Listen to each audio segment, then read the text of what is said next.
Հերթական դեկլարացիաներն են ստորագրել, որը իրավաբանորեն ոչինչ իրենցից չեն նշանակում, բայց ամենակարևոր։ Լսվեցիք, իրենք ասում էր հայկական ընդերքի մասին։ Փաստացի մեր երկրի ղեկավարությունը հայոց հարստությունը հանձնեց Սպիտակ տանը։ Մենք իրենց հետ ստորագրել ենք նույն համաձայնագիրը, ինչ որ Զելենսկին 1.5 տարի առաջ ստորագրեց նույն իրենց հետ իրենց ընդերքի մասին։ Մենք կորցրինք ամեն ինչ։ Օդում չենք տիրում, ընդերքում չենք տիրում, ճանապարհները հանձնված են, տակը բան չմնաց։ Ոչ մի բան մերը չի, ժողովուրդ։ Տվեց, ընդերքը տվեց։ Ըստ ինձ, ըստ իմ կարծիքի, դիմացը ստացավ գարանտիաներ, որ ամսի 7-ին ընտրությունների անհաջողության դեպքում իրենք այսօրվա այդ ՔՊ կոչեցյալի ղեկավարությունը կստանան ապաստան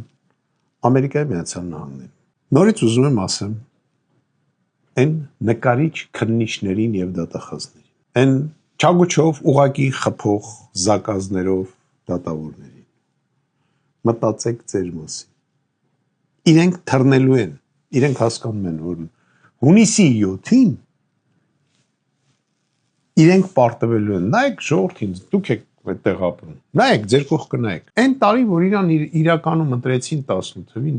ինչքան ժողովուրդ էր հավաքում։ Հիմա նայեք, զորով վախեցնելով մի 10 հոգու բերում են կողքները կայնացնում են, սրանք է սուս լռում են, թողում գնում են, ճաշ չունեն, ինչ անեն, աշխատանքից կորցնեն աշխատանք եւ այլն։ Ռուբիոն ասում է, մենք հարգում ենք ինքնիշխան պետությունը։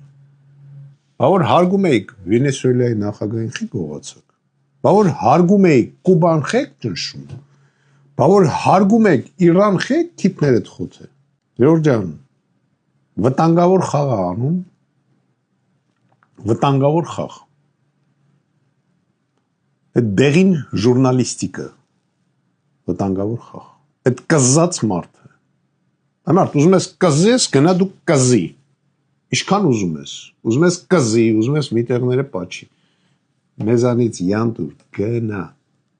գնա։ Ու դա կնի քո փրկությունը։